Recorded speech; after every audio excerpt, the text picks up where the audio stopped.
में आप सब जो आए हैं, आपका यहाँ बहुत बहुत स्वागत, नमस्कार।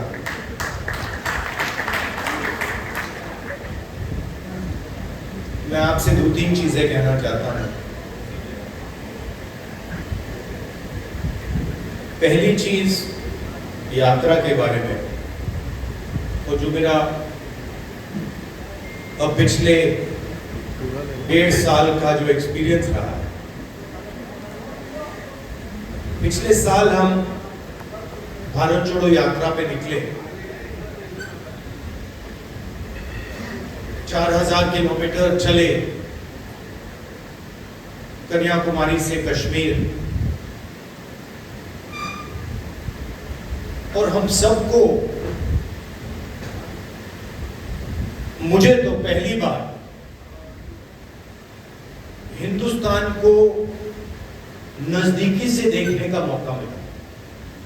मेरे दिमाग में एक हिंदुस्तान था, एक इंप्रेशन था, और जैसे ही मैं चलना शुरू किया, वो इंप्रेशन टूटता गया, बदलता गया, और अंत में जब मैं कश्मीर पहुंचा, मेरा रियलाइजेशन ये था कि जिस चीज को मैं हिंदुस्तान मानता था, वो एक्चुअली हिंदुस्तान था ही नहीं। वो मेरे इमेजिनेशन का हिंदुस्तान था, अनइन्फॉर्म्ड हिंदुस्तान था। और ये जो मैं हिंदुस्तान भारत जोड़ो यात्रा में जिसको देखा है, ये भी एक प्रकार से अनइन्फॉर्म्ड हिंदुस्तान है। ये पहले वाले हिंदुस्तान से बेहतर इन्फॉर्म्ड है, मगर ये भी हिंदुस्तान की समझ नहीं है, सुपरफिशियल है।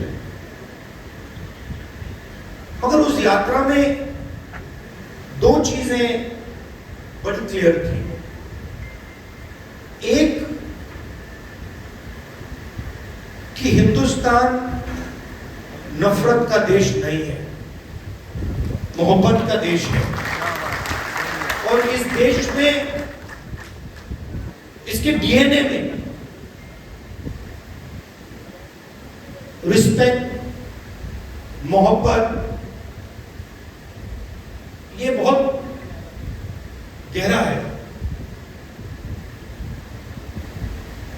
तो चलते चलते मेरे दिमाग में यह सवाल आना शुरू हुआ कि अगर ये नफरत का देश नहीं है, ये पहला देश है जिसने इंडिपेंडेंस की लड़ाई मोहब्बत से लड़ी, और कोई देश है ही नहीं। मतलब कहते हैं कि civil rights movement, Gandhi ji की फिलॉसफी, उसने गांधी जी की फिलॉसफी का प्रयोग किया, मगर जो उनको डायरेक्शन किसने दिया? उनको डायरेक्शन गांधी जी ने दिया, हिंदुस्तान ने। साउथ अफ्रीका में मैं गया था, मंडेला जी ने मुझे यही कहा कि हमें जो औजार दिए गए, हमारी फ्रीडम स्ट्रगल के जो औजार दिए गए, वो अफ्रीका के औजार नहीं थे, वो आपके औजार थे, हिंदुस्तान के औजार थे, और वो औजार हमें गांधी जी ने दिए।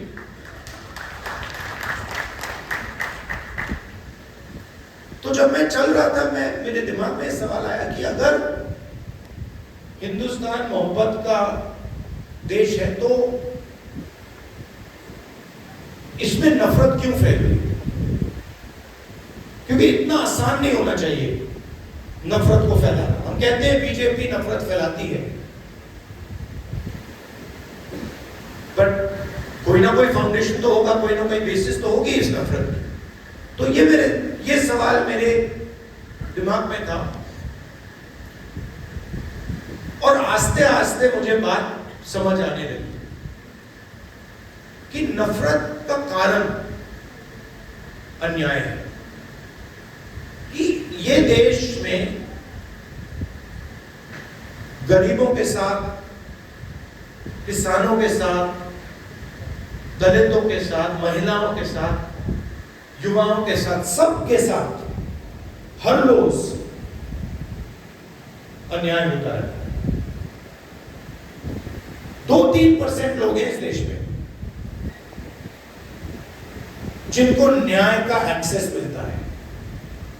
2-3%, ज्यादा से ज्यादा 5% लोग, उनके लिए कोर्ट्स काम करते हैं, उनके लिए सरकार काम करती है, सारी इंस्टीट्यूशंस में उनके लिए जगह है। बट अगर हम 90% लोगों को देखें, उनके साथ 24 घंटा अन्याय होगा। 16 लाख करोड़ रुपए 20-25 लोगों का कर्जा माफ हुआ। जीएसटी का पैसा है, जनता का पैसा है, किसानों का पैसा है, मगर किसानों का 1 रुपया माफ नहीं हुआ।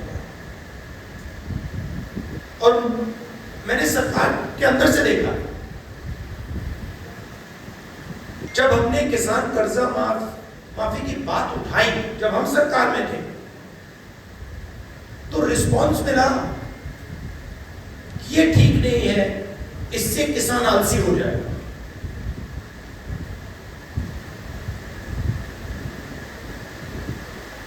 मनरेगा से गरीब व्यक्ति की आदत बिगड़ जाती है। मतलब वो काम कर रहा है, उसको आप उस काम के लिए पैसा दे रहे हो और उसकी आदत बिगड़ रही है। और दूसरी तरफ 20-25 लोग हैं, उनका 16 लाख करोड़ रुपए माफ हो रहा है, उनकी आदत नहीं बिगड़ रही। वो उसको पता नहीं विकास कहते हैं, डेवलपमेंट कहते हैं, प्रोग्रेस कहते हैं, पता नहीं क्या कहते हैं। तो अगर आप हिंदुस्तान के धन को देखें और उसको ट्रैक करें तो आपको दिखेगा कि ये जो सोने की चिड़िया कही जाती है, इसका पूरा का पूरा धन किसानों से, युवाओं से, दलितों से, आदिवासियों से, पिछड़ों से छीन कर ये 20, 25, 50, 200 कितने लोग हैं, ज्यादा नहीं है, इनकी ओर फनल होता है। तो इसलिए हमने दूसरी यात्रा में न्याय शब्द जोड़ दिया। और इस यात्रा में हमारा फोकस उस पर था कि किस प्रकार का अन्याय हो रहा है। और हर कदम पे स्टूडेंट्स के पेपर लीक हो रहे हैं, किसान को एमएसपी नहीं मिल रही, मजदूर को मिनिमम वेज नहीं मिल रही, छोटे व्यापारियों को जीएसटी से दबाया जा रहा है। मतलब हर स्टेप पे, हर कदम पे लोग आ रहे थे, कह रहे थे हमारे साथ ये हो रहा है। मगर कंबाइंड कॉन्शियसनेस नहीं। एक व्यक्ति कह रहा है मेरे साथ अन्याय हो रहा है। मेरे पास छोटे व्यापारी आए गुजरात में, उन्होंने कहा कि जीएसटी से, नोटबंदी से हमें बहुत चोट लगी। मगर उसी डिस्कशन में जो किसान के साथ हो रहा है वो उनको दिख नहीं रहा है, वो देख ही नहीं पा रहे। तो मेरे खिलाफ जो अन्याय हो रहा है वो मुझे दिख रहा है, मगर मेरे भाई के साथ जो हो रहा है मुझे दिख नहीं रहा।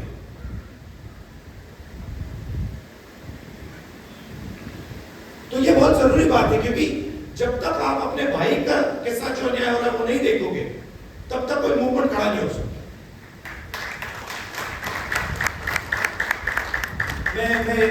मैं जूडो करता हूं और उसमें एक बड़ी इंटरेस्टिंग चीज है, उसमें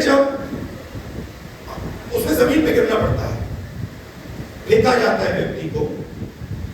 तो जब पहले व्यक्ति शुरू करता है तो वो अपने आप को प्रोटेक्ट करने की कोशिश करता है। जमीन पे गिरोगे तो फिर आप अपने आप की रक्षा करते हो। फिर थोड़ा एडवांस होता है, फिर उसको बात समझ आती है, वो जमीन की रक्षा करना शुरू कर देता है। मतलब don't protect yourself, protect the mat. और बड़े मजे की बात दिखती है कि जब आप जमीन को प्रोटेक्ट करते हो तो ऑटोमेटिकली जमीन आपको प्रोटेक्ट करती है। तो मूवमेंट कैसे बनती है? मूवमेंट जब बनती है जब मैं अपने दर्द को छोड़कर मेरे साइड में जो खड़ा है उसके दर्द की रक्षा करना शुरू करता हूं, ऑटोमेटिकली वो मेरी रक्षा करेगा, उसको करना ही पड़ेगा। तो ये एक मेंटल लीप की जरूरत है। सबको दिख रहा है कि भाई किसान को दिख रहा है, मजदूर को दिख रहा है, सबको दिख रहा है, मगर एक दूसरे का दर्द नहीं दिख रहा किसी को। मेरा एक्सपीरियंस है दूसरी यात्रा। आखिरी बात देखिए, आपने राहुल गांधी का नाम बहुत बहुत बार लिया। कांचा जी मेरे दोस्त हैं, उन्होंने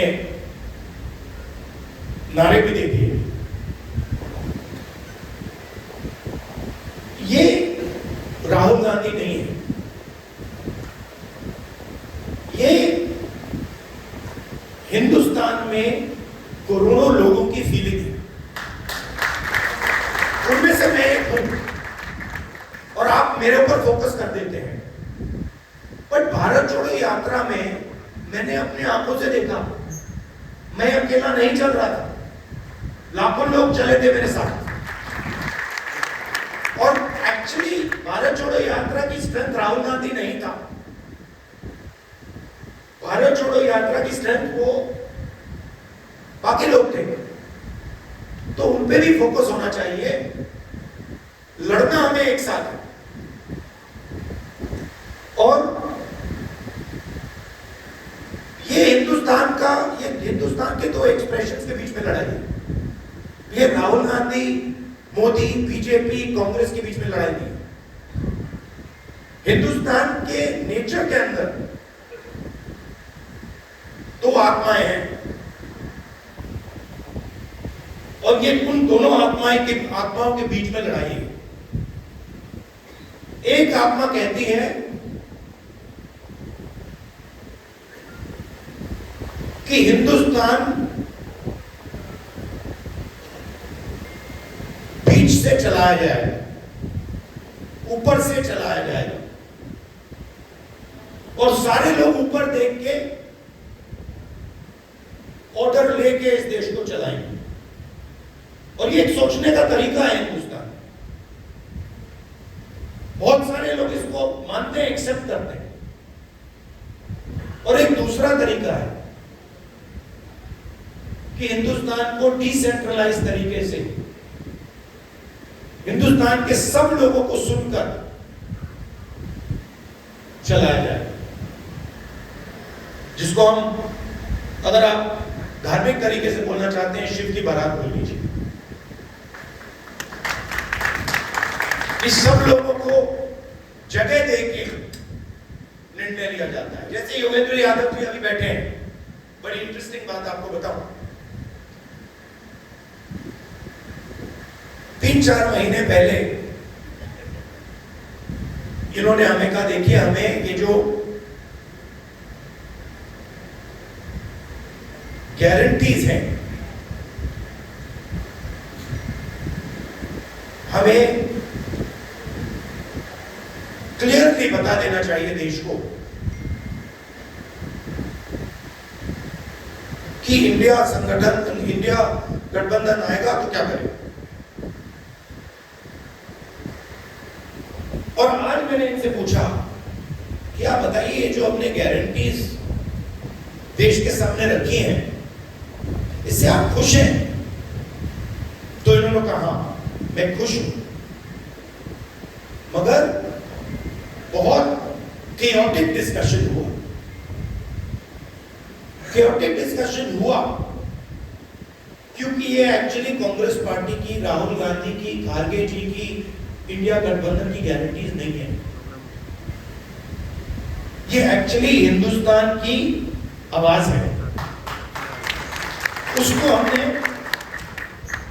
चुन चुन के सुन के निकाला है, उसको रिफाइन किया है। बीजेपी ये काम कर ही नहीं सकती, क्योंकि उनका तरीका सेंट्रलाइज है, ऊपर से बोलते हैं। नरेंद्र मोदी जी रेडार की बात करेंगे, सब कुछ नरेंद्र मोदी जी से निकलता है। उनके विजन में और आरएसएस के विजन में ज्ञान एक व्यक्ति के पास है। किसान के पास ज्ञान ही नहीं, मजदूर के पास ज्ञान ही नहीं, बेरोजगार युवक को कोई समझ नहीं है। आईआईटी की डिग्री है तो पूरी दुनिया को समझ गया, ये थिंकिंग है। तो इसके खिलाफ हमारी लड़ाई हो रही है। हिंदुस्तान का सबसे बड़ा साइंटिस्ट, जितना उसमें ज्ञान है उतना ही ज्ञान हिंदुस्तान के किसान का है, बस दूसरे तरीके का। मैं बंगाल गया और वहां पे वो महिलाएं थी, इसी यात्रा पे महिलाएं थी, वो बीड़ी बना रही थी। उनके हाथ में जो स्किल थी, बीड़ी बनाती थी, उनके हाथ में जो स्किल थी मैंने अपनी जिंदगी में कभी पहले नहीं देखी। मैंने ट्राई किया, मतलब एक बीड़ी मतलब मैंने रोल करने की कोशिश की, नहीं हो रही। तो वो सालों का मतलब सालों की स्किल है और उसका इस देश में कोई आदर नहीं होता। उस महिला को आप फाइनेंशियल सपोर्ट दीजिए, उसकी मदद कीजिए, मेक इन इंडिया उससे करवाइए और फिर देखिए क्या मजा आता है। तो ये दो अलग तरीके की सोच की लड़ाई है, इसमें हम सभी साथ लड़ रहे हैं। बहुत अच्छा लग रहा है और घबराने की कोई जरूरत नहीं। ये आप मत सोचिए कि बीजेपी आ गई कॉन्स्टिट्यूशन को खत्म कर देंगे, ये कर देंगे, कुछ नहीं, इनमें इतना दम नहीं है। ये इन्होंने मीडिया को कैप्चर कर रखा है, ये आवाज बहुत करते हैं, मगर सच्चाई और हिंदुस्तान हमारे साइड है। धन्यवाद। सच्चाई और हिंदुस्तान हमारे साथ है, जिंदाबाद।